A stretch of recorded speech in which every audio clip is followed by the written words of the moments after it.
Hey everyone, today we're talking about one of the toughest seasons that many families go through, figuring out how to care for aging parents or loved ones. You guys, it's not just about the logistics, it's emotional. Whether it's bringing in help at home or making the move out to assisted living, these are very deeply personal decisions that often have to be made quickly and under a lot of pressure.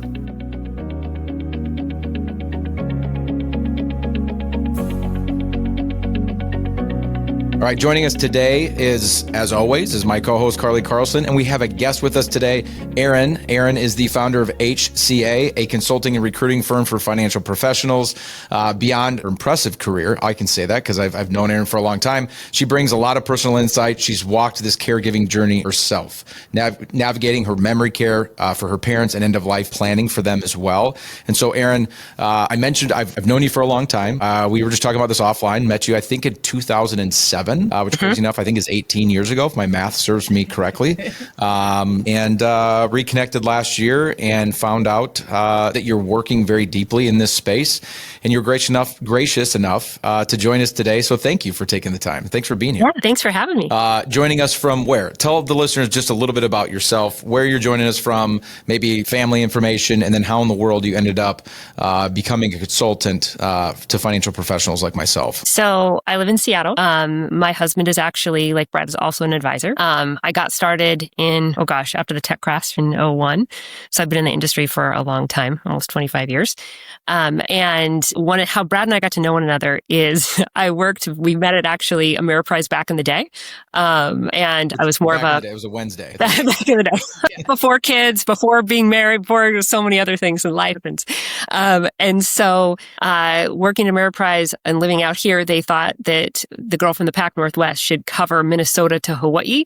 So that's how I got to know Brad. And in my journey, I could go out to you guys and freeze, and then I could go to Hawaii and unthaw. So with like 100-degree difference. So I helped advisors basically with building and streamlining their business. And so now that is very much, it's evolved. So I actually specialize in distribution recruiting across our industry. I work with a lot of the firms on Wall Street.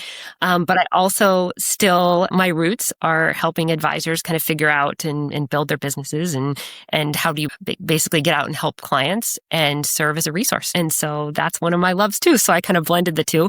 And then I also do distribution consulting for actually asset managers. So I've kind of got three buckets that I'm constantly playing in, but love them all. Awesome. Well, again, I appreciate you taking the time to be here with Carly and I, and actually you've agreed to do a couple podcasts with us because frankly, this topics related, very, very important. And you just have a wealth of knowledge. We probably could do 6 months worth of podcasts based on the knowledge you have and kind of the value I think you could bring to our listeners. But we're at least going to start with 2. I'm not going to ask you for weeks of your life, but greatly appreciate you being here and joining us. Just real quickly, I asked about family. I know you got into the career, which is great, but tell us a little bit about your family as well.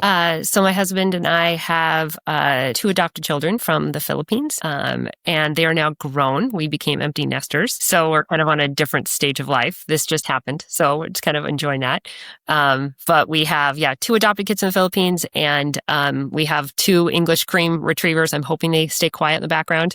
And so, that's kind of where we're at. Awesome. And then I have, in terms of family, I just lived through this. So it's deeply personal for me. It's been probably the last 6 years of my life that I've had to deal with aging parents, both and a mom with Alzheimer's. So, and what that's meant. And so through that 6-year journey, is that, I'm assuming, but again, don't want to do that. So I'm going to ask, is that kind of what led you down this path to not only building out materials to help and understand, but now consulting with advisors and others in the industry kind of on this topic of navigating, care decisions for loved ones, parents or otherwise? Yeah. So I think one of the eye-opening facts is going through this whole thing.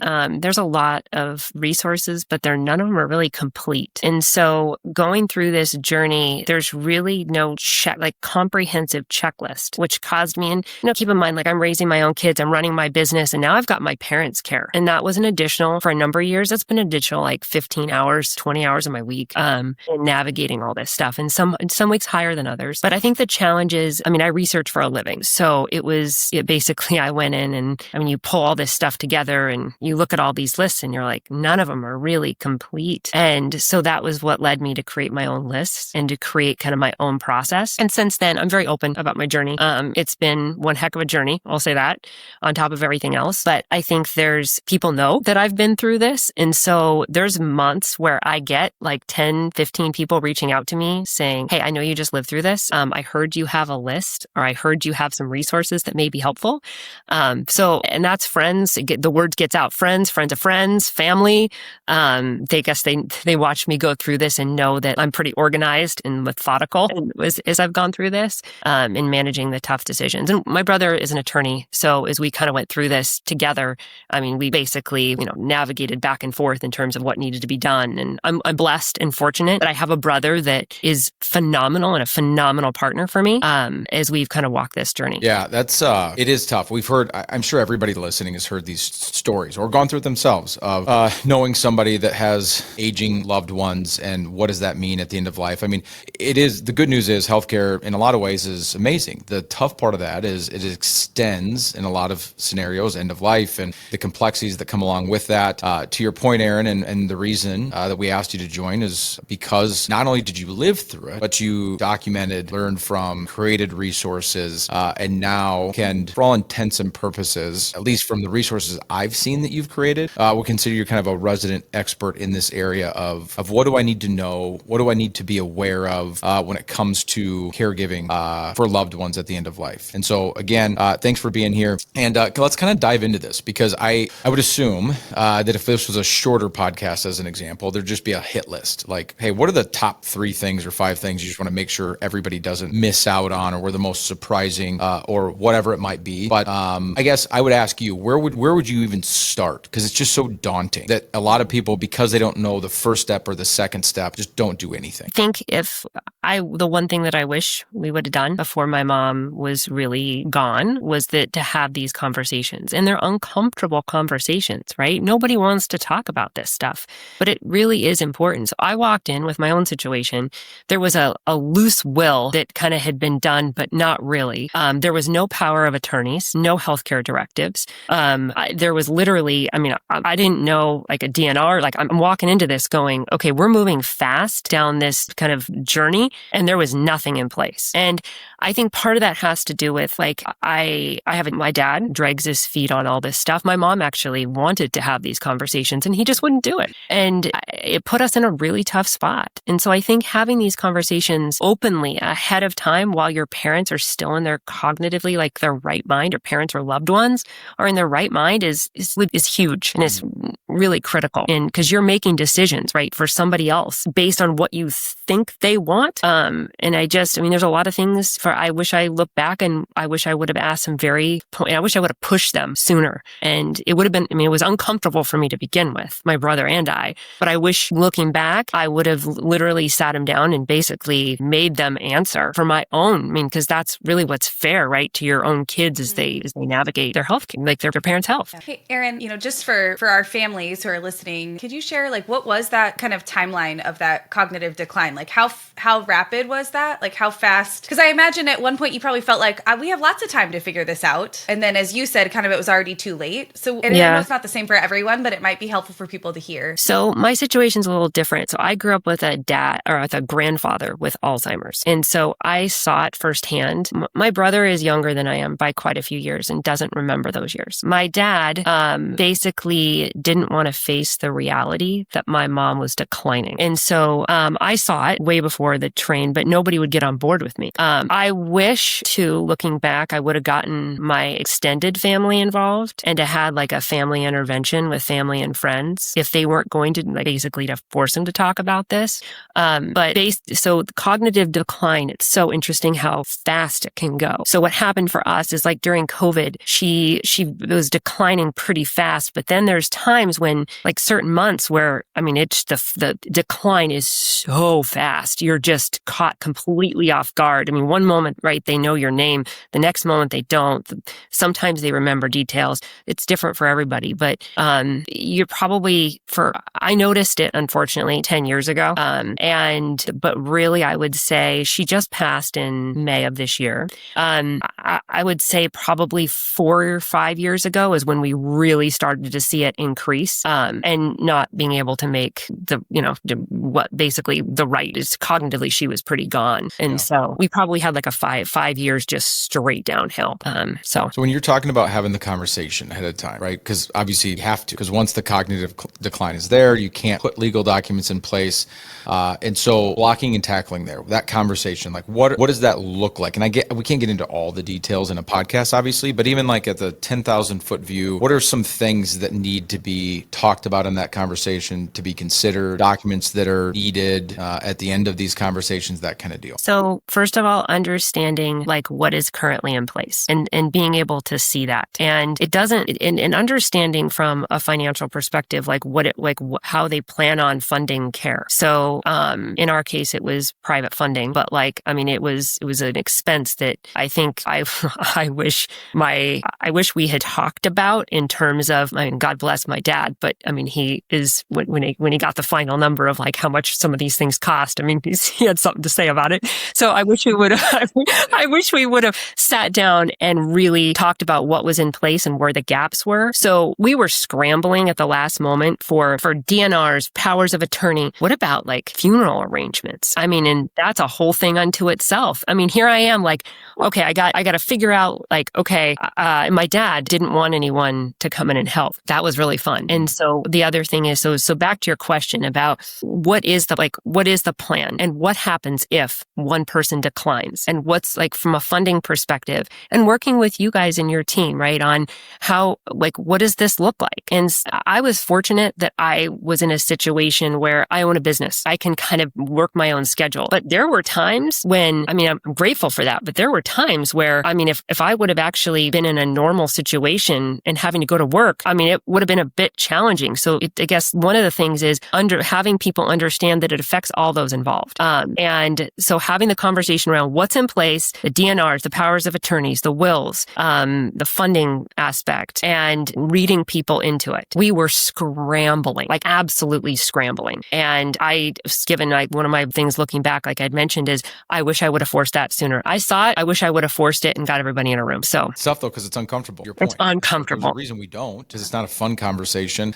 And so obviously legal documents, what plan is in place legally? You talked about powers of attorney, healthcare directives, wills. For some people that might be trust planning. If from a family perspective, that makes sense. I think one of the things I warn people about all the time, Erin, and I can kind of hear you saying, and I just want to pull it out, is it's not only important to have the legal documents, even if you have the best legal docs and they're buttoned up and they're specific and they're exactly the way you want them to be. If you don't then take the next step, which is bring them to your family or to the key people that are in your documents, whether it's the person you've named to execute or to be your POA, or the beneficiaries or whoever, and let them know, hey, one, these exist, here's why they exist, here's the outcomes that I'm seeking, and they just kind of tell the story of the documents. One, it can lead to confusion and scrambling like you're talking about, but it could also lead to families not getting along. It sounds like you got really lucky in the fact that you've got a brother to help, and not only is he a brother, but you guys seemed eye to eye, and had some not expertise, but you're both well educated, you know what I mean? So there was definitely some positives for your family, but I've just also seen it go sideways, not just in the fact that the documents don't exist, but that people don't understand them or why people created them the way that they did. Yeah.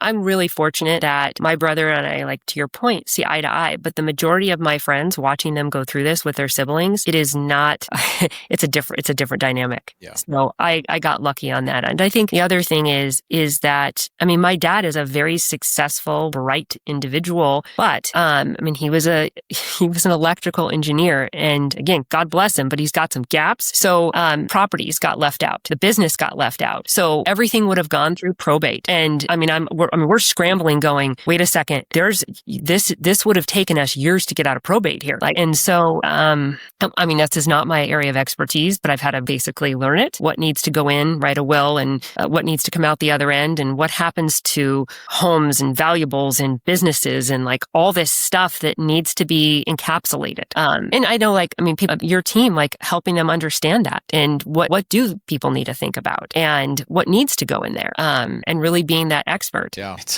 it is interesting because even I've had families walk into our office, Erin, that have high-powered, high-dollar lawyers that put together great legal documents. But at the end of the day, sometimes the legal documents are only as good as what the client says too. too. Like if the lawyer doesn't even know that a property exists or a business exists, or how are they supposed to know that we need to plan around that? Or maybe they don't think the client cares about probate, because I've seen that too, where, the client doesn't know what they don't know. And so the idea or concept of, well, I wouldn't even think to put that in the trust because I didn't know that if I didn't, it would go to probate. And I don't really even understand what probate is. So why is it even a problem if it goes to probate? Yeah. Anyway, It's I digress, because I feel like we could talk about this part of it for a long time. But kind of switching gears here just a little bit. Now, when it came to outside the legal documents, now it's time to figure out how to, from a health perspective, take care of your parents. Where do you begin the process of choosing the right care, or what type of care?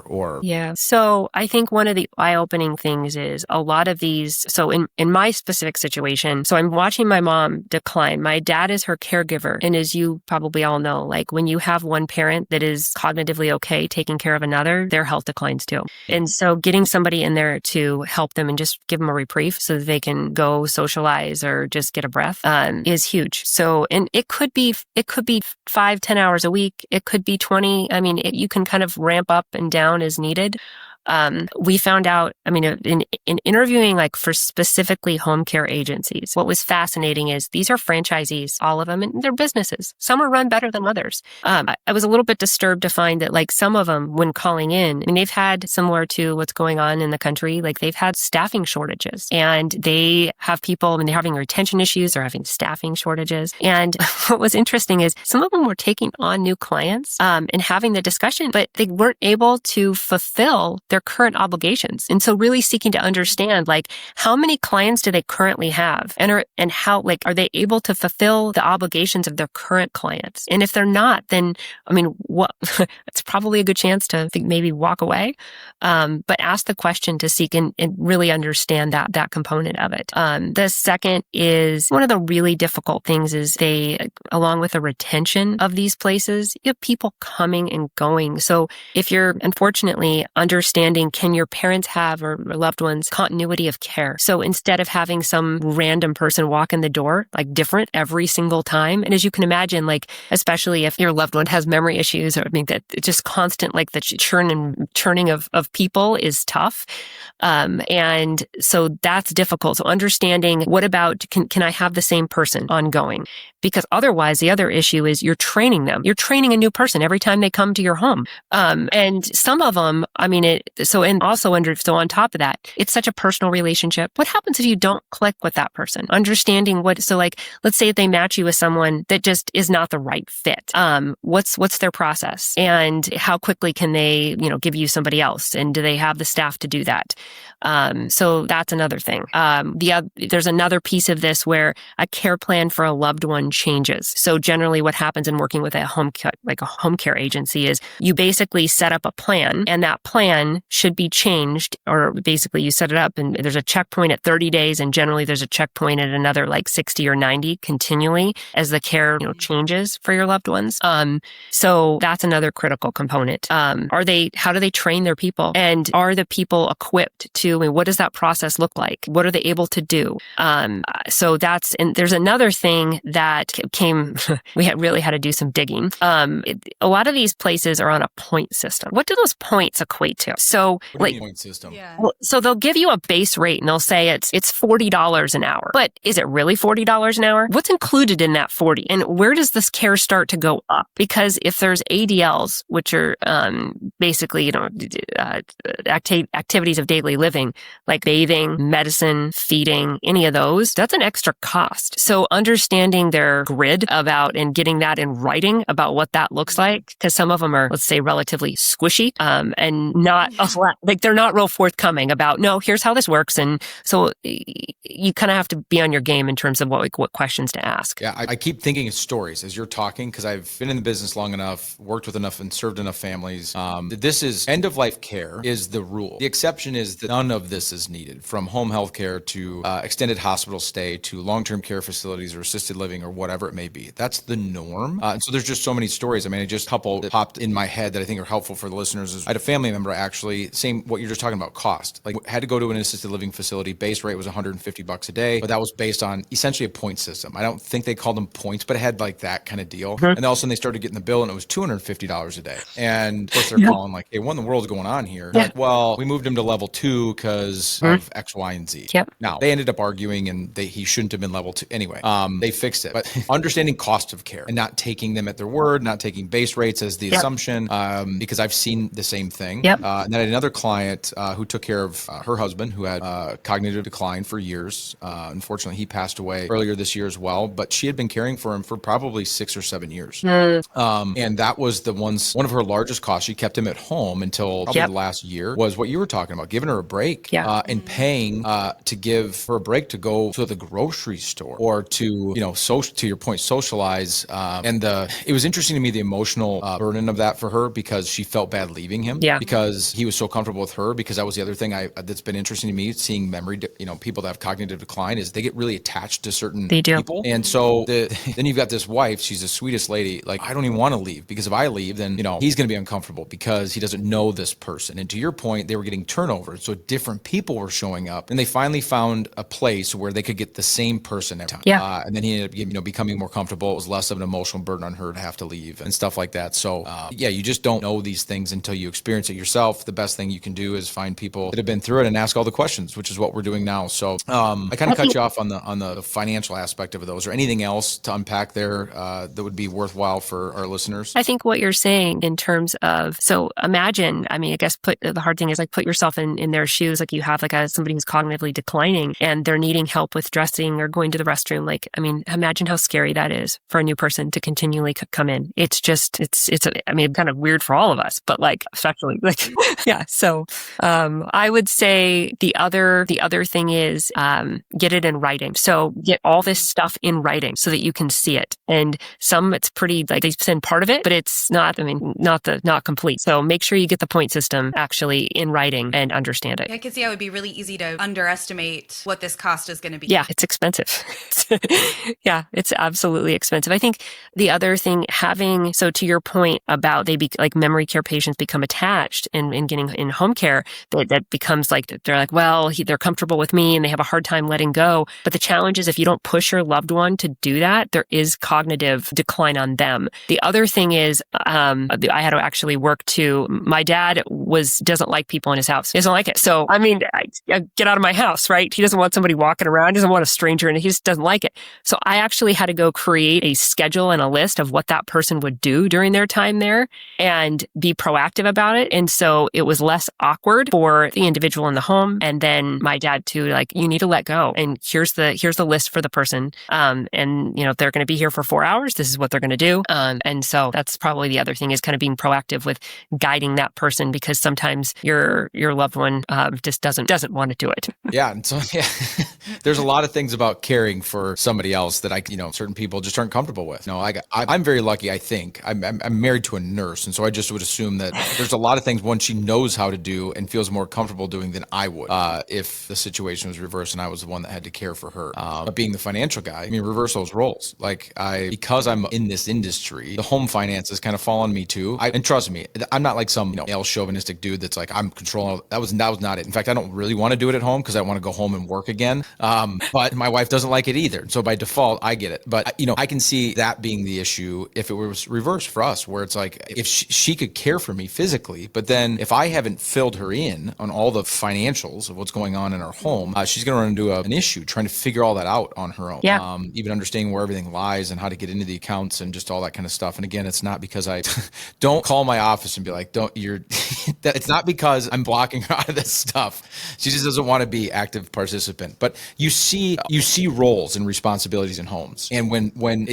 you're kind of dividing this stuff up and somebody is physically or mentally incapacitated and can't perform kind of the duties of their household and kind of the roles that they've taken on over the years, I've also seen that kind of play out in a pretty meaningful way from a planning perspective. So I think this is where, you guys come in. I'm grateful to similar to your situation, Brad. Like I'm grateful that I have somebody that I'm married to somebody who is an advisor and can help walk the line and peel a lot of this stuff back with me, because a lot of it is fine print and understanding, like even financially, right? It's just the care that's in the amount that's involved, whether it's home care, right? Because that can basically range from, and this is non-skilled, you're looking like $40 to $65 an hour for somebody non-skilled. So like that's not an RN, not like that's just a basic person generally to come in and to assist. But yeah, skilled care can go up to like $120 an hour,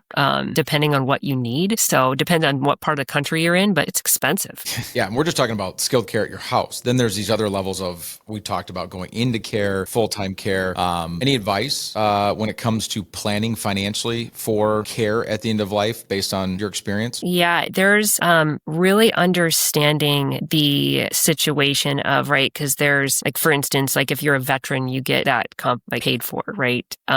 If you are, there's private insurance, and some of us have that kind of in our parents have that, or there's private funding. So there's that. Then you get into Medicare and Medicaid. So I think Medicare, right, your Medicare Part A is that some of this is covered. So while it's like the first 0 to 20 days is covered, but then kicks into co-insurance after that. So like 21 through 21 days, like day 21 through 100, you're having to pay on top of that. But that's only if you've been in a hospital admitted for 3 days. So, okay, you've got that. And then you've got Medicaid, right, where you've got to basically spend all your assets down in order to get help. So I think these are all really important discussions to have with your family. And like, what happens if, how do you, your family situation, right? Are your parents set up for that? And if they're not, then having conversations with like you and your team about what does this look like? And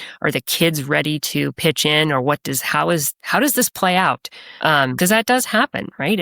I'm sure you've seen it time and time again where it falls on the kids. Yeah. And the other thing that I was just thinking about is because you were talking earlier about pre-planning, because you can't create legal documents as an example with somebody that's either physically or mentally incapacitated, obviously. So you got to plan for that when somebody is both cognitively able to and physically able to do it, funding it. So if you're going to do it privately, of course, that takes a lot of planning because can be a huge financial burden. But if you're going to go out there and try to buy insurance, as an example, that's specific to care or end of life type care, like long-term care insurance, you also have to be fit. Like you can't buy that insurance when you're sick. Like, there's underwriting. Like they don't sell it to you. They don't sell you car insurance after you wreck your car. It's a great point. And so on both sides, knowing what kind of care I want, am I legally, do I have the legal documents in place that's the other big misconception, I think, as I'm thinking through this out loud is, wills and trusts are for, after you pass. Like after I pass, this is all how I want to have a voice for my estate at my passing of how it passes. And so that's what those documents are. The power of attorney and healthcare directive are living documents. They're for while you're alive, but can't have a voice or don't have a voice. And writing this stuff down ahead of time